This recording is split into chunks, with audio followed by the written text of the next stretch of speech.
Sir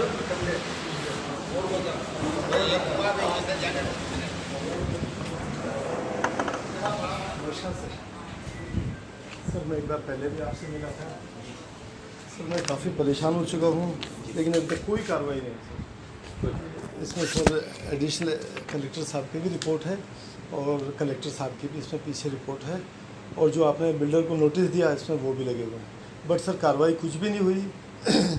इतनी अनियमितताएँ हैं sir कि फाउंडेशन नहीं है उसकी, प्लिंथ बीम नहीं है उस ब्लॉक के अंदर, RRM मशीनरी नहीं हुई फाउंडेशन में, तो सर कैसे दे सकते हैं उन लोगों को ये मकान?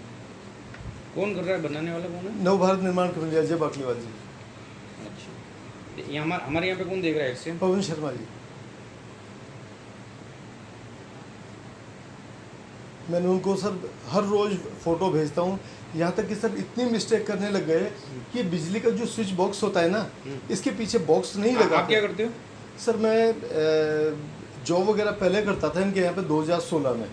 जब मैंने पहली बार कंप्लेन की थी कमल मीणा जी को, तो कमल मीणा जी ने बिल्डर को शिकायत नहीं, अभी क्या करते हो? अभी तो सर मैं कुछ नहीं करता हूँ। रोटी पानी कैसे चलती है? अभी कुछ भी, बस नहीं, बस कैसे? ऐसे तो कोई बिना काम के तो किसी का घर अभी सर मेरे ब्रदर की तबीयत ख़राब चल रही थी 4 साल से, वो एक्सपायर हो गए, तो मैं इसलिए 4 साल से तो कोई जॉब नहीं कर रहा था। अरे तो घर गृहस्थी कैसे चलती है, मैं तो ये जानना चाह रहा हूँ। सर घर गृहस्थी चला रहे हैं जैसे तैसे करके। ऐसे तो चलती नहीं है, कोई 1 महीना नहीं करे उसको तनख्वाह नहीं मिलती तो बहुत फर्क पड़ता है। अब तो क्या करते हो? वो ओरिजिनल में पैसा कहाँ से आता है? घर क्योंकि आम आदमी का आजकल महीने का 20-25 हज़ार रुपये नहीं आए तो वहाँ कैसे काम चले? तो आपका कैसे सेविंग की हुई है सर? कितने टाइम के लिए? सर सेविंग मैंने कर रखी है ठीक ठाक। पहले किसमें क्या काम करते थे जिसमें पहले कंस्ट्रक्शन कंपनी, नव भारत निर्माण कंपनी जेबी, तो इतनी सेविंग हो गई इसी क्या प्रोजेक्ट के ऊपर ही था मैं। नहीं सर हमारे कोई खर्चे नहीं, मेरी वाइफ कमाती है। क्या किस भाई किसमें? उसका खुद का पार्लर चलता है। अच्छा लो ये दे देना एक्शन। तो सर ये कार्रवाई तो अभी तक कुछ भी नहीं हुई सर।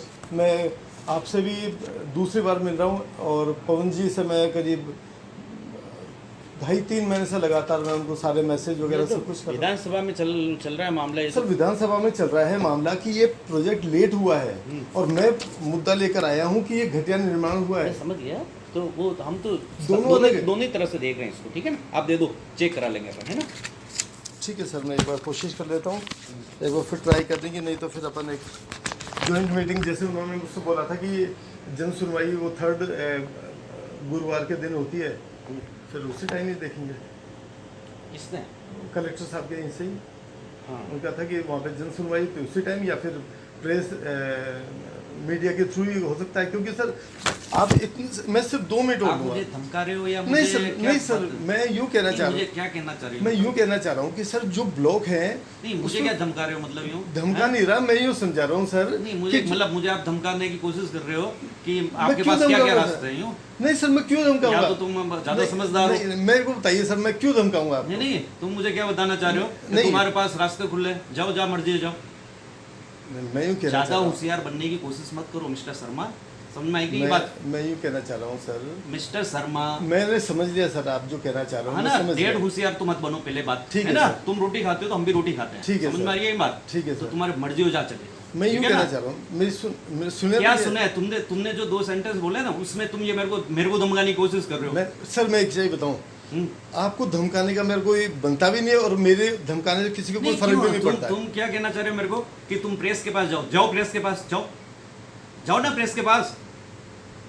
मैं सिर्फ ये कहना चाहता हूँ कि जो ब्लॉक खड़े हुए हैं। अरे भैया मेरी बात सुन, तुम क्या कह रहे हो? तुम्हारे जैसे 50 लोगों से मैं दिन में मिलता हूँ, ठीक है ना? और पिछले 15 सालों से मिल रहा हूँ, तो तुम जो लैंग्वेज इस्तेमाल कर रहे हो ना, एक तो वो लैंग्वेज सही सुधार लो, ठीक है ना? मैंने माफी मांगी, अगर माफी नहीं मांगी, तुम क्या बताना चाह रहे हो? अगर मैंने ऐसा कुछ जन सुनवाई में जाओ जन सुनवाई में जाओ ना, और जाओ मीडिया को दो। इतने होशियार हो तुम तुम्हारे पर्सनल मैटर है, तुम 2 पार्टी लड़े हो तुम, और पार्टी बना रहे हो यूआईटी को। क्या बताना चाह रहे हो तुम वहां पे काम करते थे, तो उससे क्या फर्क पड़ रहा है? उससे क्या फर्क पड़ रहा है? क्या पार्टी तो तुम्हारे तो बीच में मतभेद मतलब है ना? मैं वहाँ काम करता था और वो फाउंडेशन नहीं है, तो भैया तुम मुझे धमकाने की कोशिश क्यों कर रहे हो?